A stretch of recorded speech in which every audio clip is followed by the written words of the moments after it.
Hi, everybody. So we've been talking about a lot about listings because we're coming up to listing season. So that's always fun. But I wanted to kind of go over some tools that we have available in Northstar called Transaction Desk and Authentisign. And I hope that most of you know how to use this. This Transaction Desk is where we get to all of our forms and are able to fill out our forms all online.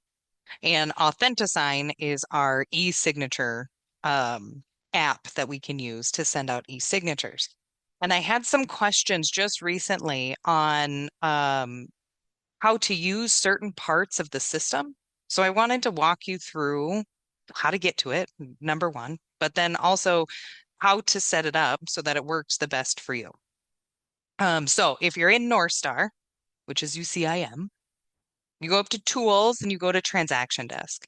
You can also, on an actual property, if you're writing an offer for a buyer, you can hit the little transaction desk button up on the top bar of the property and write an offer that way. It'll pull the property information into transaction desk. But because we're talking about listings, this is how we would go in if we were starting a new listing.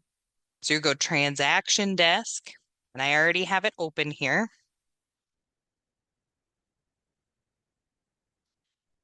And you'll see some kind of dashboard as you're getting on here. Now you can change your dashboard, which is what I've done. I got rid of the things that I don't use on a regular basis. But if you hit this lock unlock button, you can see there's a bunch of different options that you can choose from on what you want on your dashboard. But find the place that says create transaction. And that's, of course, where we start our transaction. Now you can also go over to the left side menu and go to the home button and create a transaction there. This home button is where all of your transactions will live once they're inside the system. So if you ever need to go back to get into one to do, a price change or an extension or an amendment to a purchase agreement, you best practice is you go back into that transaction that you already started, so you have all your documents in one place. Think of each transaction as a file. If you would keep it in a paper file all together, then it should all be in the same transaction. So you're going to create your transaction. Now, a little pop-up comes up because Lone Wolf and Transaction Desk are transitioning into their new Transaction Desk system. At the moment, it is not pulling data correctly. So they're working on that. They're figuring it out. If you use the new system now, great. But for now, I'm going to talk about the classic transaction version in the legacy transactions. When you start this, it'll come up with another pop-up box and you can name whatever this transaction is, right? I liked to name it by my clients. Um, you could also name it by address. Um, and well, my name is correct. These are fake addresses, right? Okay. Your next option here is to set a template. Now, we in our different offices, I'll have more than what you guys will, but we have set up templates that are ready to go.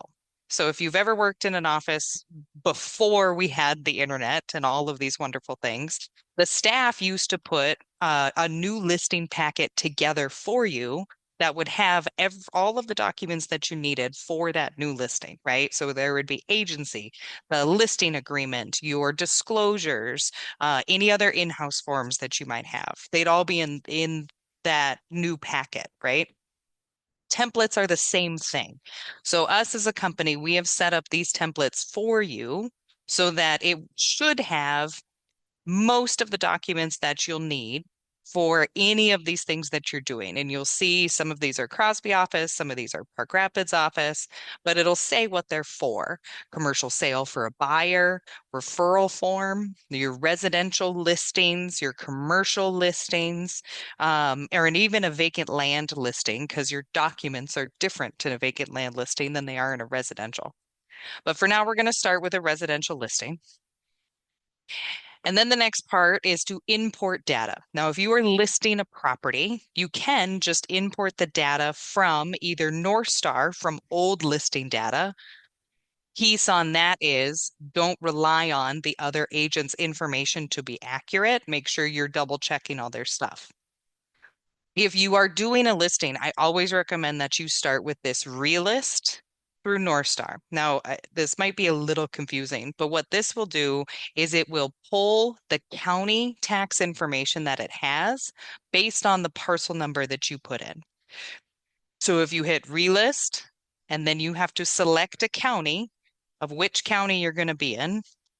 Now, the nice thing is you can type in here, even though it doesn't look like it, so you don't have to scroll all the way down. Okay. And then you would find a tax ID number for that property. You can also search for a tax ID number if you're not sure, like if you have the street address. And I'm just going to put mine in here so that you can see what they are. 56458.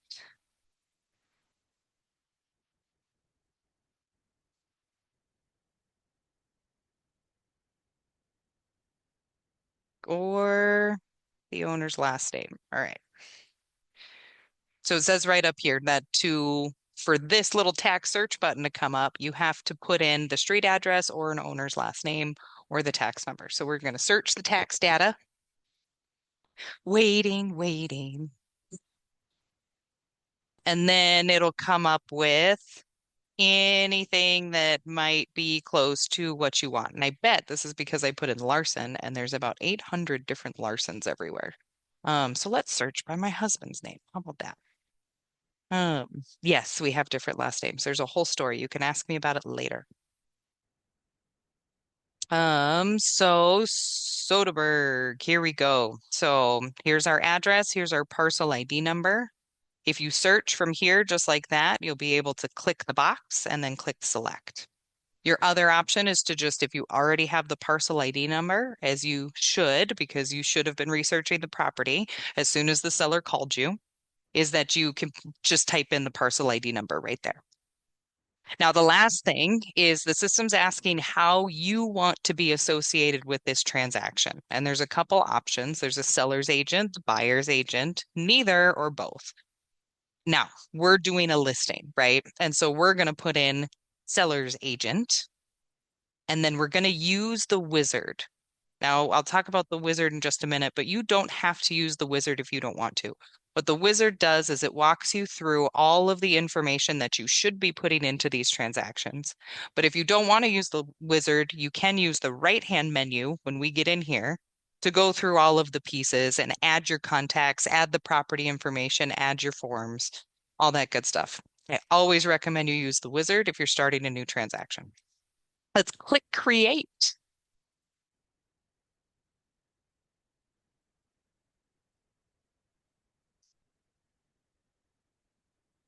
Do, do, do, do. So now we've created the transaction. Now, one thing about Transaction Desk that you should know, the left side menu is for the whole Transaction Desk system. The right side menu is for this particular file that you're in. Okay, so think of it like different tabs within that file folder that you have in your office. So if you end up clicking this left side menu, say to go to Authentisign to start a signing, that signing won't be associated with this transaction because the right side menu is the one that's associated with this transaction. So we'd go to signings over here instead. But we've clicked the wizard, it's started. You can see the wizard is right here and it'll take you through 5 steps. Now, most of these steps are pretty easy. You can see that this is the property detail information. Most of this information has been pulled from the county itself. If this is a new listing, do not put in this MLS number, okay? Because otherwise it will populate on all of your forms from the old listing, and you don't want that. That'll just confuse everybody, including your staff. But all of your information for the property should be in here, including your legal description, which, as I've said before, that's how we sell properties is by legal description.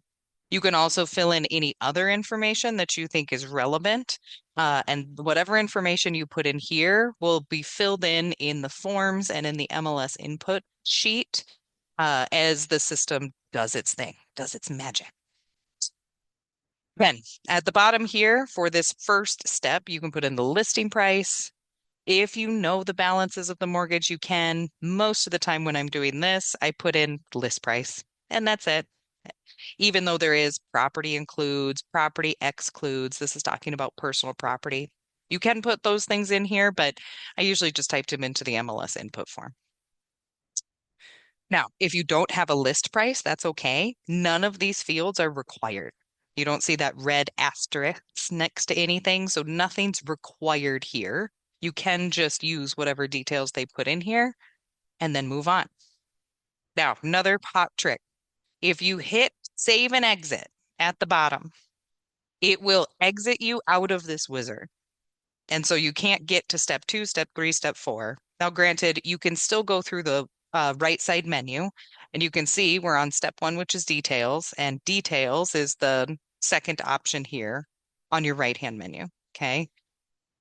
What you want to do when you're in the wizard is click this next button, and then it'll take you to dates. Okay. The step 2. What are the dates? What's your list date? What's your expiration date? Do you have an offer?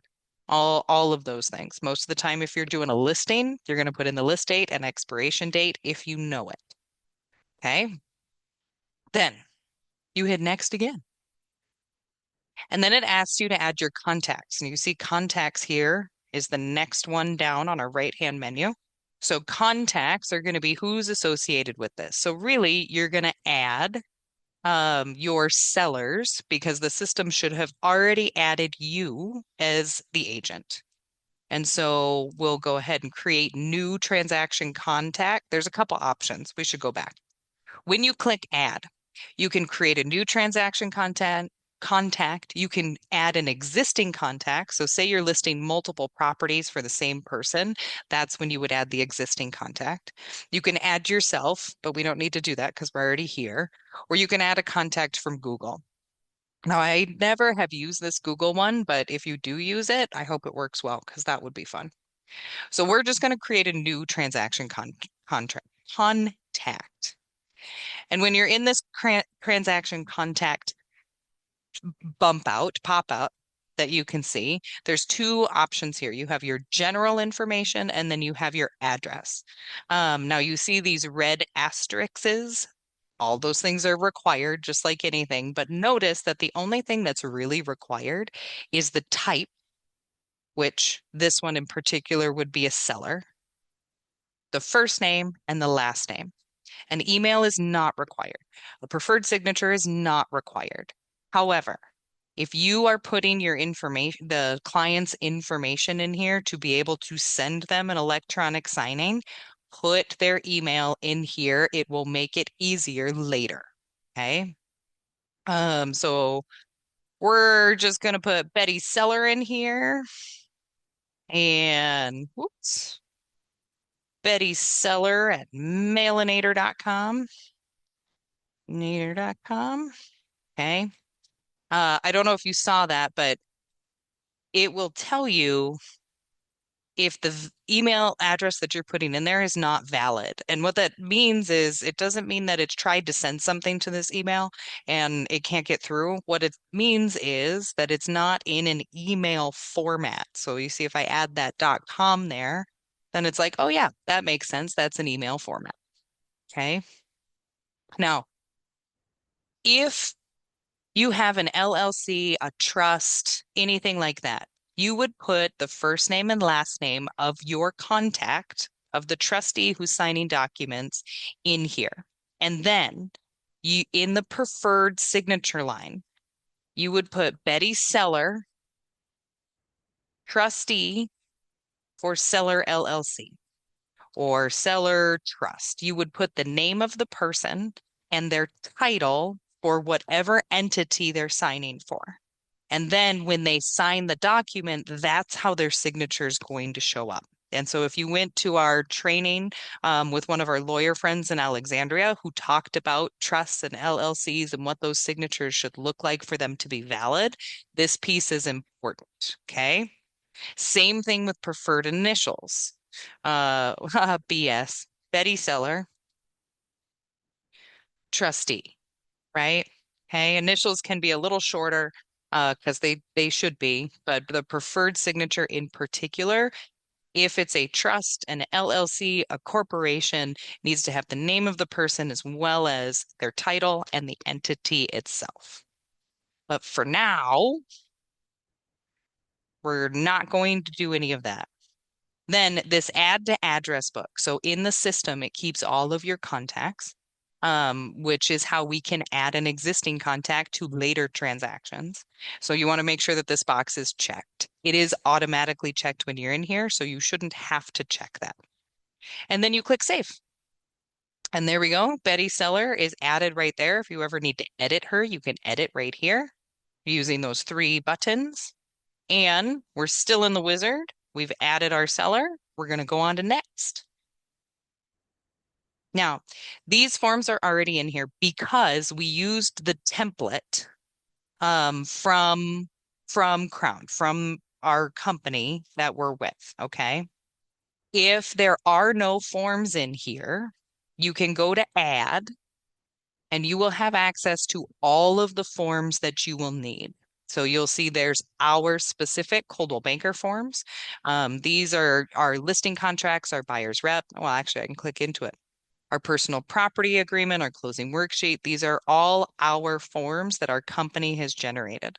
Now, the listing contract and the buyer's representation contracts, it's important to use the Crown Realtors version because we charge an admin fee as a company. And so that admin fee has to be disclosed. Otherwise, we cannot charge it. And so it's already in the language in the Coldwell Banker buyer representation contracts and listing contracts. If you use the one from the state, you will have to manually add the admin fee language, which you can if you choose to. But that's the big piece about ours. And of course, we've already gone through the listing contract and how it differs in compensation pieces, which is more helpful in seller conversations than not. So that's where you find all of the forms. You can see that there's North Star forms. So these are going to be your withheld, your coming soon addendum to the listing contract. Any of the input forms are going to be in here. Your showing instructions. Okay. Those are in the North Star forms. And then for Minnesota forms, we have both residential and commercial forms. Okay. And then Fargo, your North Dakota forms should be in here as well. But because we use the template, all of our information is here. If there is things we don't need. So like we have both the listing contract and the CBCR listing contract in here, but I know that I want to use the Coldwell Banker one. So I'm going to click on these three dots and I'm going to delete because I don't want that one. I just want agency and the listing contract. And you know what? I'm not going to offer cooperating broker compensation. I've already talked with the sellers about that. So we're going to delete that one too. You can go through and change and any of these documents that you need. You'll see that there's disclosures in there, both the regular disclosures as well as the alternatives. You don't need both, right? You shouldn't use both, period, one or the other, but we wanted to make sure this template was available, so you had both in there. Same thing with the septic and well and location map. Maybe your property's on city water, city sewer. You're not going to need those. You can go ahead and delete them. Same thing with lead. Okay. So go through your forms, make sure they are what you would like them to be. You can also, if you want, you can move them around depending on how you want them in your system. Sometimes that's helpful for people as they're going through the checklist in their head of what forms they need. Then you would click the next button and we're in documents. Now, documents are also attached to the templates. So documents are not fillable forms on TransactionDesk. They are forms that are available to you that might be helpful, like extra signature pages for the disclosures if you have multiple sellers, extra signature pages for the listing contract. Maybe you need to contact their mortgage company and get information, but you need a consent form from your seller to be able to do that. Um, there are all of those documents in here. Keep in mind, these are not fillable, so you will have to either print them or there is a way to fill them out on here. I'm not going to show that today, but if you get to that point in your life, call me and I'll talk you through how. It's not super easy, but some of these might come in handy for you. Now we're done with the wizard, so we can either click done or, oh, it doesn't have the save and exit on the bottom. So click done and it'll take you to your dashboard. Now you can see that you're in the property that you've chosen, right? If you ever want to get back to the wizard, dun, dun, dun, dun, maybe it's not there. It used to be here where we click on these three dots. If you click on these three dots, there are other options. So if you forget to apply a template at the very beginning, you can do that now. You can import data if you don't have data on the property yet or not a parcel ID number. You can import it after the fact if you choose to. Okay. Then this is your dashboard. I usually don't do anything on this dashboard, to be quite honest, because what I'm really interested in is as long as the details are correct on this right-hand menu, which we've already put in because we use the wizard, and as long as the contacts are correct, then really the next thing I need to do is fill out my forms. So when you go to the forms piece right here, you can see that there's all your forms and you're going to start to fill in these forms. So we'll go to the listing contract. All you do is you click the name, it lights up blue, and then you start filling out your contract, right? So we're going to start this next week. This is page 1 of 5. Um, blah, blah, blah. We're going to start this one and we're going to go for 6 months, give or take. It's actually 7 months, but that's all that time. And then you type, you click where you need to click. Yes, yes, no, no, right? Is not, may not. You click where you need to click and you fill it out. That easy. Now, once you're done filling out this particular form, I'm a millennial, so my Word documents didn't always save. I always go to file save.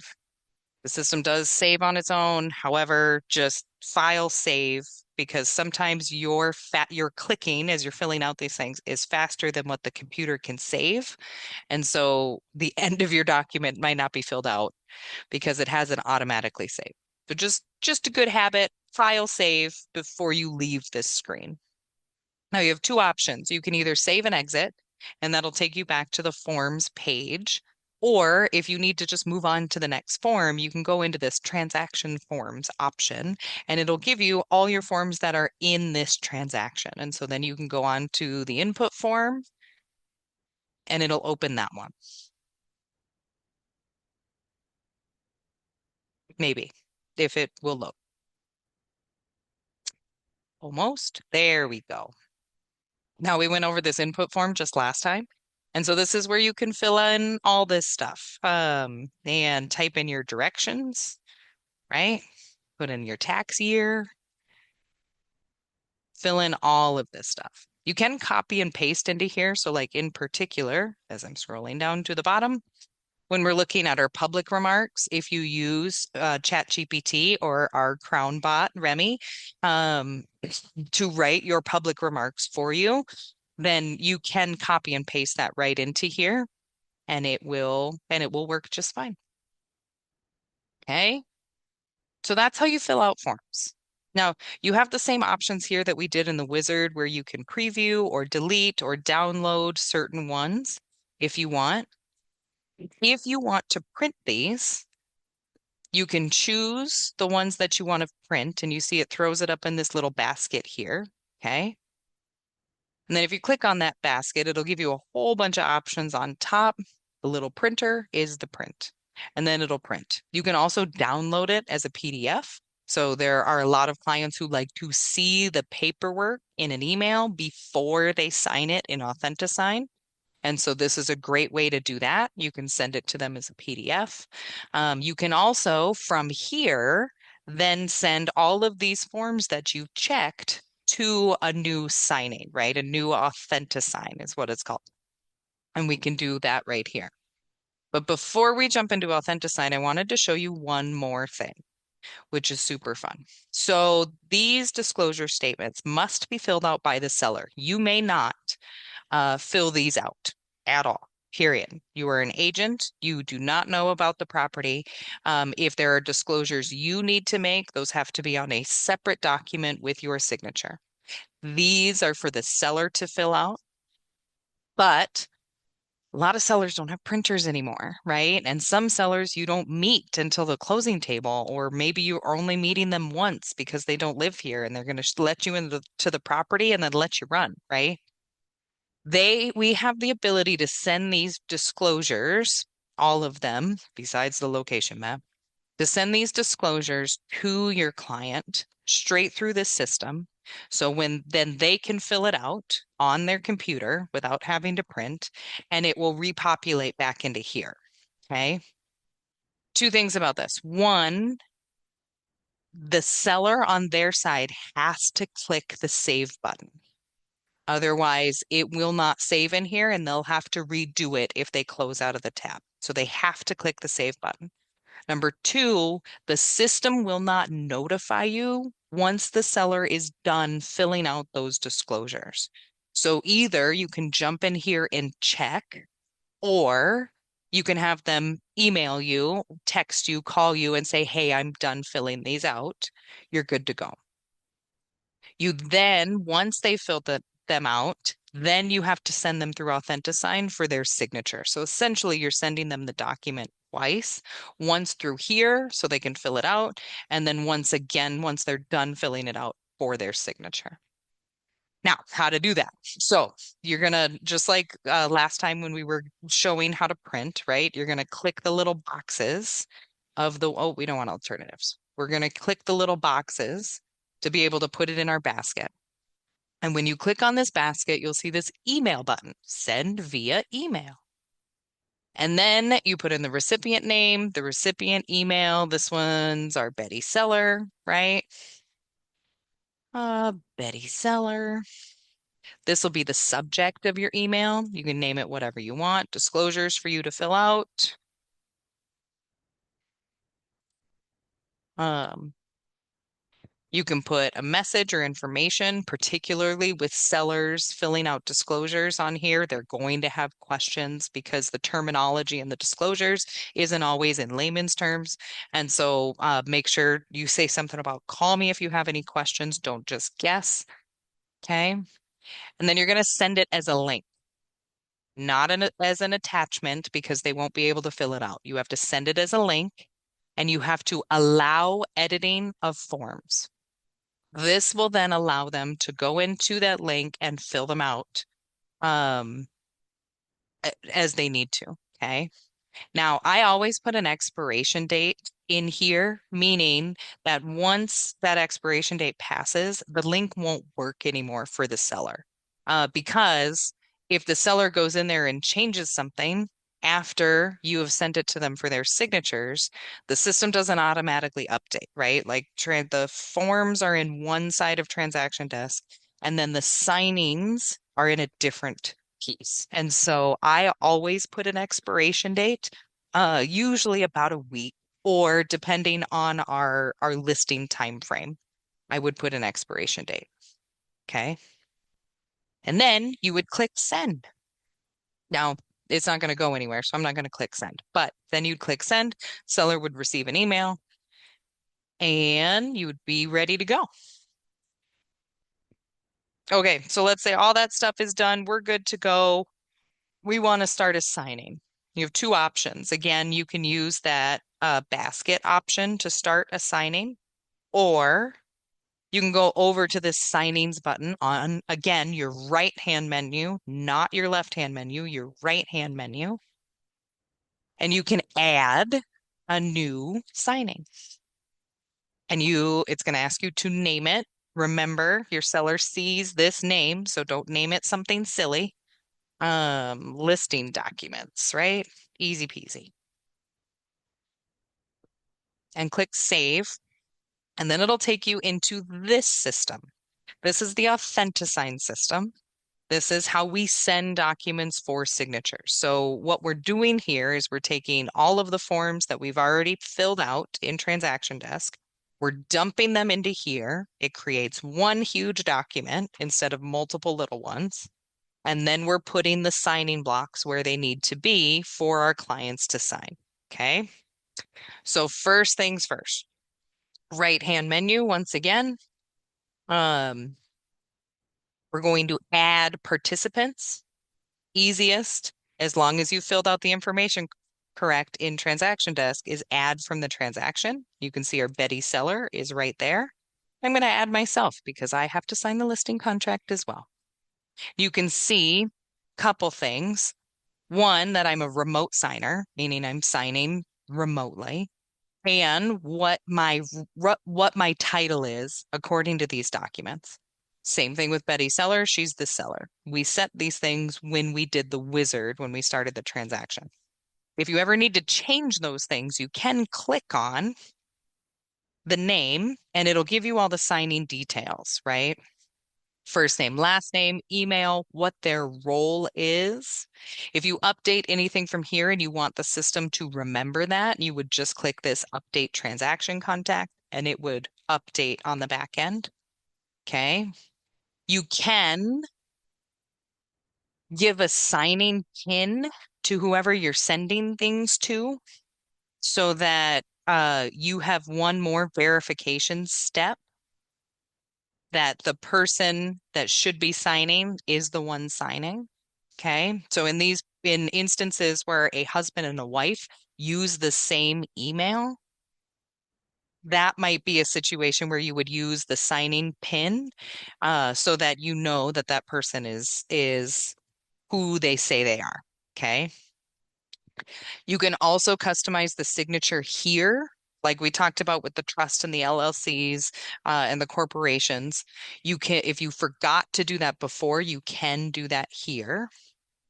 And then it gives you some signature options. You can remove them from the signing. If you added them and they shouldn't be added, you can remove them right here. And then if you change anything here, don't forget to click save. So that's your signers. Then we're going to go to documents. Okay. You can also do it right from here because it's saying, hey, I don't have any documents here. I need things. So if you click on that add a document or form button, it will give you a couple options up here. Either you can add documents or forms from your transaction, uh, or you can upload a form that's on your computer, or you have this My Files option. I don't know anybody that uses the My Files option, so we're not going to worry about that. But we've filled out the forms in my transaction. So we're going to just click the add button. We need agency. We're going to do it coming soon. So we need that one. We're going to need the listing contract. I don't need to send them the input form because that's something I fill out as an agent, but they've filled out the disclosures and I need to send them that. Now you'll see that the first handful of documents here are named forms. Remember when I said there was two different kinds? One was forms. Those are all fillable in here. One was documents. Those are not fillable in Transaction Desk, but you actually can fill them out in Authentisign. Again, it's just not super easy. But you'll see once we get farther down on this list, you see that it then says document. So it takes both of those forms and documents from your transaction and it'll put it in here. Okay. Now, if you saw behind my screen, I'm going to close out of this. As I was clicking the add button, it was adding the documents in here. If for there are times where if a role hasn't been assigned, the system comes out and says, hey, wait a minute. You have two people in here, but a role hasn't been assigned. So you need to look at, well, who's the signers here? We need the seller, right? So that's Betty Seller. They got that one right. But look, they missed me as the listing agent. And so I want to say, yep, that's me right there. I'm the listing agent. So wherever the system thinks a listing agent should sign, it will now auto-populate my signature block there. Same thing with Betty Seller. That's why that type piece is important. Then assign signature blocks. You won't always get that pop-up, by the way, just if the system has a question as to who should be in what block. Okay. Then you'll see that the signing blocks should be in here. You'll see this is BS. That's Betty Seller. And Betty Seller. There's me as the agent. Okay. Now, as you've uploaded these forms, maybe you want to put them in a different order, particularly with purchase agreements. When we're sending those, we are required to send the disclosures before they sign a purchase agreement. We are also required to send them our compensation disclosure before they sign the purchase agreement. So you can move these forms so that they're in a different order just by clicking and dragging. Okay. Then if you want to add some more, you can always add the document or form. Okay.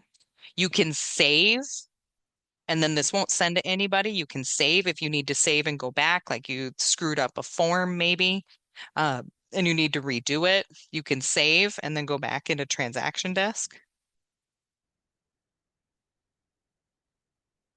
And let's go ahead and show you how to do that. So if you do screw up a form, so you're scrolling through these forms, making sure all the signature blocks are in the right place, and you realize that you spelled something wrong. You spelled the seller's name wrong, right?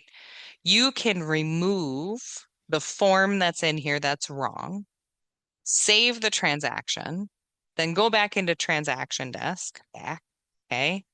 Uh, and re-upload that form. Go fix it and then re-upload it into here.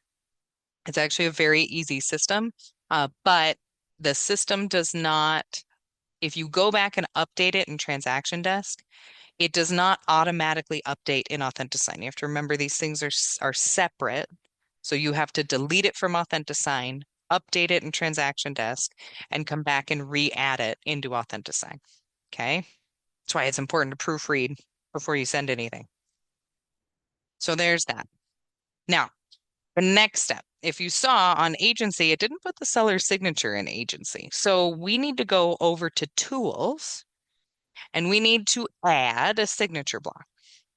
Now, this, because I'm first in the contact list, it shows me first, but I'm not the one that needs to sign. So I'm going to click on this drop down. I'm going to go to Betty Seller. And then we have all these options, right? So sign here, initials, checkbox, initial down drop, blah, blah, blah, blah, blah. Biggest ones you're going to use are sign here and initials. Sometimes you'll use full name. The full name is literally just a text box that has the seller's name that you can put under there if you want. Otherwise, all you do to put a new signature block on any of the documents is you click and drag sign here. Okay. Now it will automatically put an auto date in here, and you can change that by clicking on the signature box, and then this box will open. You can toggle on or off that date stamp, that name block, a time stamp if you also want a time, whether or not this signature is required or not. You can also scale the signature block. So if the signature block is too big and you need to make it a little smaller to fit, you can do that here. Okay. You can move this around wherever you need it to be.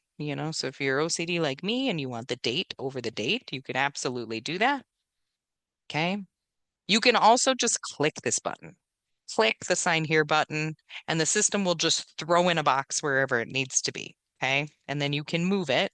Don't forget to move that date wherever you need it to be. If you don't need one, you've accidentally put an extra one on there, just click on the box and click delete. Okay. You can also, so this goes back to if you mess up something, you're like, oh no, I forgot to put in the price. You can use this markup tool. So you remember how I said that those documents aren't fillable on Transaction Desk? Well, if you use this markup tool, you can put a text box wherever you want it to be. So what I did there was I went down to text box and I clicked it, and then I clicked in the document where I wanted that text box to be. Then it opens up this so you can change the font, whether it's bold, whether it has a transparent um, background. And then if you want to enter something in here, you would double click in there. Sometimes you got to have your mouse just right. And you would enter whatever pieces that you forgot to add. So if you're using any of those documents that we talked about that are not fillable in Transaction Desk, you can just fill them out through here using this markup tool.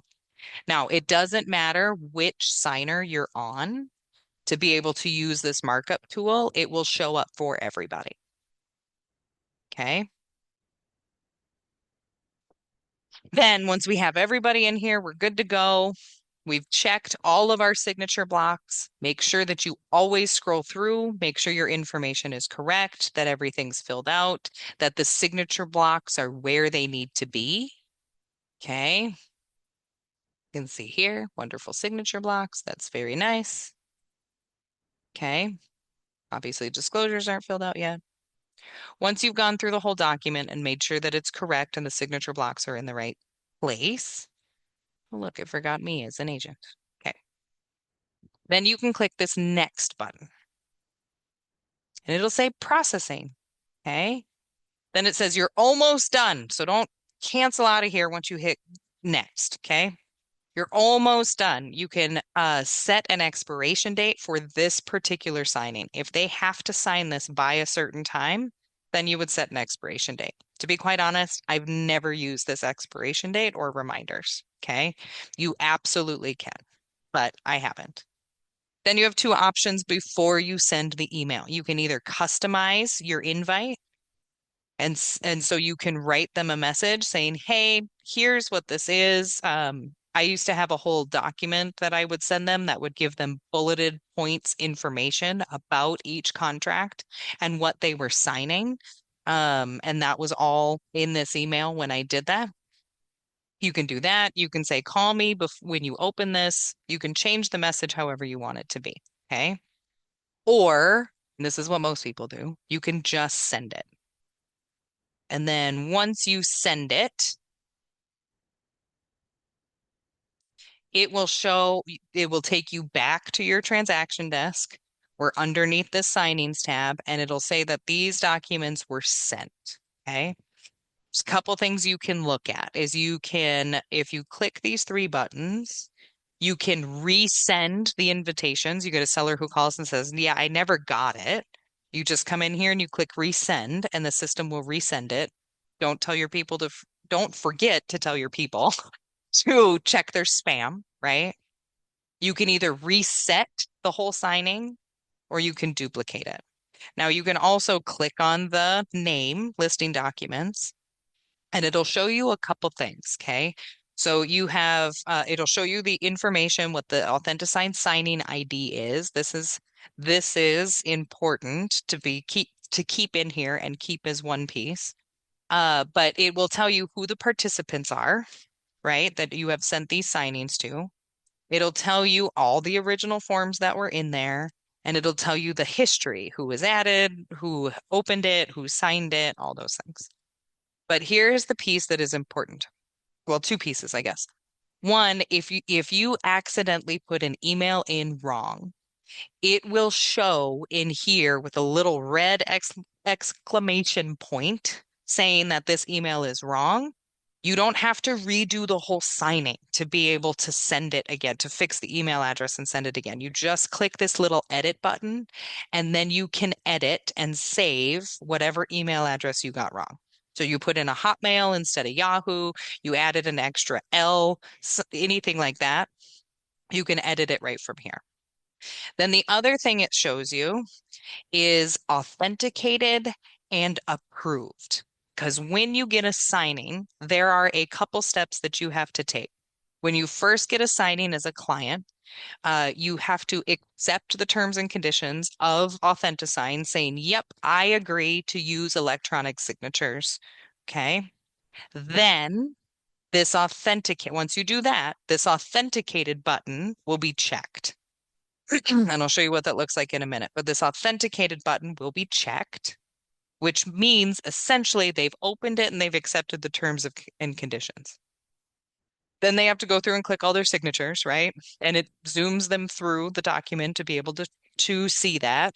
If you have not sent yourself your own Authentisign, please do, because it's fun to watch what your clients are seeing, and then you'll be able to explain it on the phone as well. Then when they complete the signing, so they've clicked all their signature boxes, and then they have to click the button that says approve and sign, approve and send, something to that effect. Then it will be approved and it will be sent back to you with their signatures.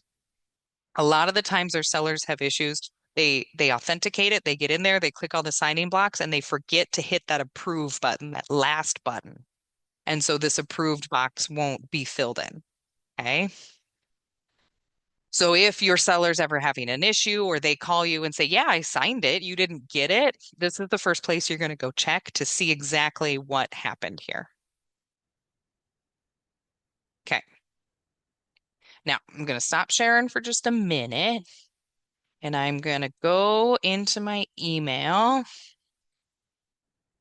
because I want to show you what this looks like. Because you can also you can also, I'm trying to do too many things at once. You can also send all of your documents for electronic signatures to yourself. So that's what we've done here. Okay. This is how the email shows up.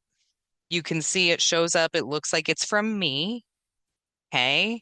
But that's the email that it shows up to. And then this is what the email looks like. And remember, we didn't do any special customization to the email. This is what the email looks like that your client will see. And then you click Start Signing. And this is that acknowledgement. This is the first I accept. You will have panicked clients. If you don't tell them about this before, you will have panicked clients saying, I can't read any of the documents you sent me and it's telling me to accept already. This is what they're talking about. All this is accepting the terms of Authentisign and Lone Wolf and that they agree to electronic signatures. Okay. So they click I accept. And then it will show them how many signature blocks that they have. I got to move this little thing. They can scroll through the whole document. They can read the whole thing. And when they're ready to sign, they hit the start button right over here. And when they hit the start button, it will zoom them to their first signature block. And all they have to do is click that signature block.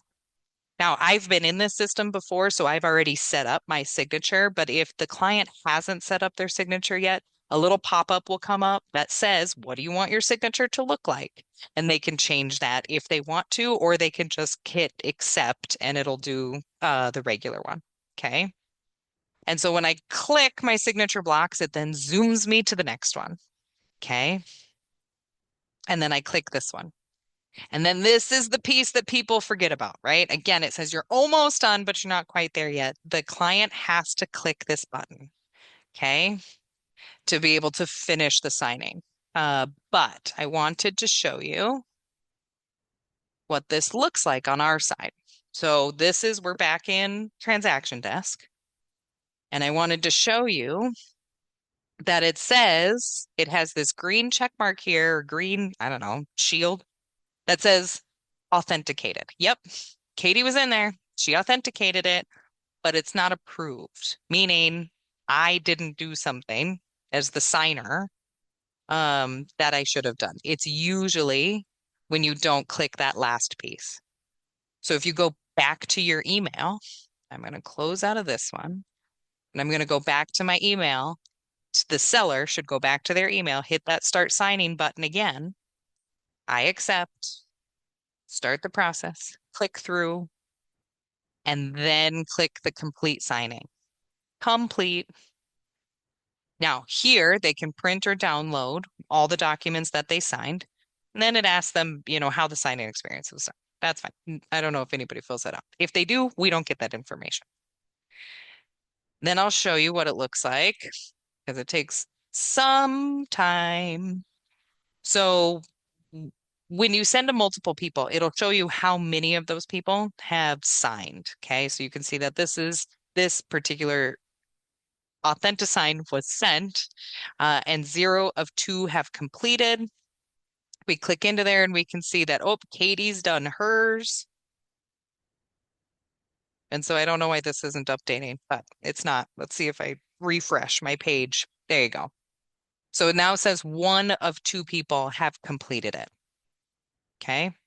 Now, even if 1 of 2 people have completed it, you can resend the whole thing to unsigned participants. So let's say Betty calls, I've already signed. Betty calls and says, oh, I can't find it. I don't know where it is. Can you just resend? You just come in here and you click the resend to unsigned participants, and it'll resend it. You can also, if somebody calls and says, hey, I know all of my siblings have signed this listing contract, but can I just come into the office and sign it manually? I just can't get my internet to work. You can do that with all of the electronic signatures, okay? You can either, if you go to this more, you can force the signing to complete, or you can view the latest signed PDF right up here. And that will have, in this case, that will have only my signature on there, but it won't have anybody else's signature. Okay? Because I'm the only one that's signed. And then Betty Seller can come in and sign in person, and then we don't have to have everybody re-sign the one that Betty has signed in person. Okay. I think that's all I have to show you about TransactionDesk and Authentisign. Hopefully that was helpful. There is nothing wrong with you getting in here and trying it and testing it and sending it to yourself and seeing what it looks like and making sure it works right. All of those things. If you have any questions, of course, let me or your managing director know. We're happy to help. Otherwise, that's all I have for you today. See you later.